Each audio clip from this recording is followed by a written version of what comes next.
திருப்பூர் மாவட்டம் தான் தேர்ச்சி விகிதத்துல 3வது இடம் பிடிச்சிருக்கு தமிழ்நாட்டிலே. அத பார்க்கும்போது ஒரு நிமிஷம் கண்ணெல்லாம் கலங்குச்சு. ஏன்னா நம்மளுடைய சமுதாயம் எப்படிப்பட்ட சமுதாயம் தெரியுமா? இந்த பாட்டுங்க அக்கா கிட்ட எல்லாத்துக்கும் கேளுங்க. நம்ம எல்லாம் மலைக்கு கூட பள்ளிக்கூடம் பக்கம் ஒதுக்க கூடாதுன்னு நம்மள சொன்னாங்க. அப்படி இருந்த ஒரு சமுதாயத்துல தான் நம்ம வந்தோம். நீ பள்ளிக்கூடம் பக்கமே போக கூடாதுன்னு சொன்னாங்க.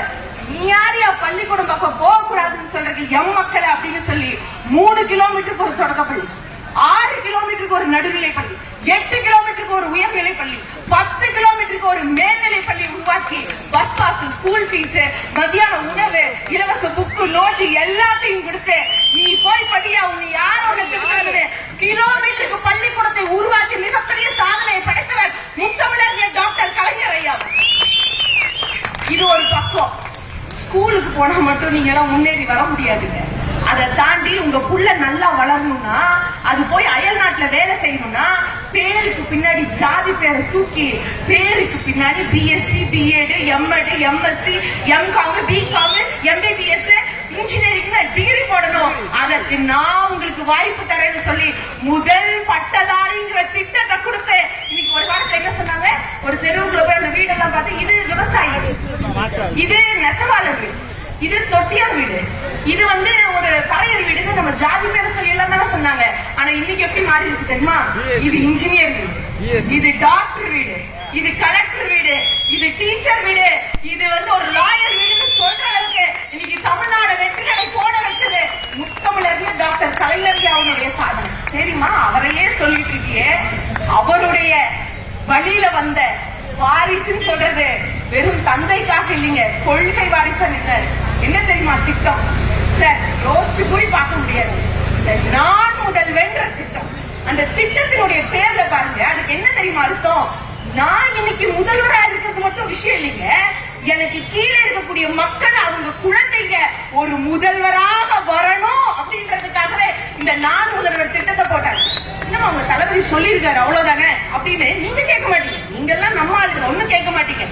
இந்த ஒளிச்சு நீங்க கேட்கறவங்க கேட்கலாம். அவங்களுக்கு எல்லாம் சாட்டையில அடிச்ச மாதிரி ஒண்ணு சொல்லட்டுமா? சும்மா எங்களுடைய தளபதி சொல்ல மட்டும் கிடையாதுங்க. இன்னைக்கு யூபிஎஸ்சி, அதாவது ஐஏஎஸ், ஐஎஃப்எஸ் எக்ஸாம்ல எழுதுவாங்கல்லக்கா, அதெல்லாம் தெரியும் தானே? அந்த எக்ஸாம் எழுதுறதுல தமிழ்நாடு லெவல்ல 57 குழந்தைங்க தேர்ச்சி பெற்றிருக்காங்க. அதுல 50 பேர் அரசு பள்ளி, அரசு உதவி பெறும் பள்ளியில படிச்ச நான் முதல்வர் திட்டத்தின் கீழே படிச்சு பயன்பெற்ற மாணவ மாணவிகள் சொன்னா இன்னைக்கு அதுல ஃபர்ஸ்ட் வந்திருப்பார்ல சங்கர பாண்டியன் ஒரு பையன். அவர் சொல்றாரு, எங்க அப்பா டெய்லர் வேலை தான் செஞ்சுட்டு இருந்தாங்க, ஆனா இன்னைக்கு நான் ஐஏஎஸ் ஆபீசர் ஆயிருக்கேன். இதுக்கு காரணம் என்னன்னா, நான் முன்னாடியும் இந்த எக்ஸாம்ல எழுதினேன், பிலிமினரி எக்ஸாம், மெயின்ஸ், இந்த மாதிரி நிறைய எக்ஸாம் இருக்கு. ஆனா எப்படி எழுதுவேன்னா, வருஷத்துக்கு 12 மாசம்னு சொன்னா 8 மாசம் வேலைக்கு போவாங்க. அந்த காசை வச்சு 4 மாசத்துல படிச்சு எக்ஸாம் எழுதுறேன். என்னால தேர்ச்சி பெற முடியல. ஆனா இன்னைக்கு நான் முதல்வர் திட்டத்துக்கு கீழே எங்களுக்கு பிலிம்ஸ் கிளியர் பண்ணா 7000 ரூபாய் கொடுக்குறாங்க, மெயின்ஸ் கிளியர் பண்ணா 25,000 கொடுக்குறாங்க. ஒருவேளை நேர்முக தேர்வுக்கு நான் போறேன்னு சொன்னா 50,000 ரூபாய் கொடுத்தாங்க. உடனடியா நான் கிளியர் பண்ணேன். இன்னைக்கு என் மக்களை நான் உயர்த்தி காமிக்கிறேன்னு சொல்லி இன்னைக்கு தமிழ்நாட்டு மாணவன் நான் முதல்வர் திட்டத்துக்கு கீழே சொல்றேன். அது அவங்க வீட்டு பையன் நினைக்காதீங்க, இது உங்க வீட்டு பையன். நாளைக்கு இந்த குழந்தைக்கு நடந்தது, நாளைக்கு நம்ம வீட்டு பிள்ளைக்கு அது நடக்கும். நடக்குமா இல்லையாக்கா? நீங்க சொல்லுங்க. நான் இல்ல தெரியாம தான் கேட்கிறேன். இங்க இருக்கிறவங்க எல்லாம் ஒரு சாதாரணமா சொல்ல போனா ஒரு நெசவாளர் வேலை, ஒரு விவசாய வேலைக்கு, இல்ல ஒரு கூலி தொழில், அந்த வேலைக்கு போவீங்களா? ஆனா யாராச்சும் ஒருத்தர் மனசார என் புள்ள திரும்பவும் நெசவாள வேலைக்கே வரணும், என் புள்ள திரும்பவும் கூட்டுற வேலைக்கே போகணும், என் புள்ள திரும்பவும் ஒரு பானை செய்யற வேலைக்கே போகணும்னு நினைப்பீங்களா? நினைப்பீங்களா? உங்க பிள்ளைங்க நீங்க பட்ட கஷ்டத்தை படக்கூடாதுங்கிறதுக்காக என்ன சொல்லுவோம்? என் தலையாடமான வச்சு தரேன்டா, எப்படியாச்சும் படிச்சு மேல வந்துரு, நான் பட்ட கஷ்டத்தை நீ படாத அப்படின்னு தானே நம்ம சொல்லுவோம். ஆனா இன்னைக்கு அதை தாங்க தடுத்து நிறுத்தணும்னு இன்னைக்கு இத்தனை டெவலப் ஆயிடுச்சு. ஒண்ணும் இல்லைங்க, இதுக்கு ஒரு சரியான உதாரணம் சொல்றேன். முந்தா நேத்து பார்த்தோங்க, சிவகங்கை மாவட்டத்தை சேர்ந்த ரஞ்சனி அப்படிங்கிற அந்த பொண்ணு ஒரே ஒரு சிங்கிள் பேரண்ட், அவங்க அம்மா மட்டும்தான் வளர்க்குறாங்க அவங்கள. ஆனா இன்னைக்கு அந்த அரசு பள்ளியில படிக்கிற பொண்ணு இன்னைக்கு என்ன தெரியுமா ஆயிருக்கு? யூரோப்ல இருக்கக்கூடிய நாட்டிக்கல் சயின்ஸ் காலேஜுக்கு போய் சேருது. முழுக்க அதனுடைய செலவை இன்னைக்கு தமிழ்நாடு அரசை ஏற்று படிக்க வைக்கிறது சொன்னா நம்ம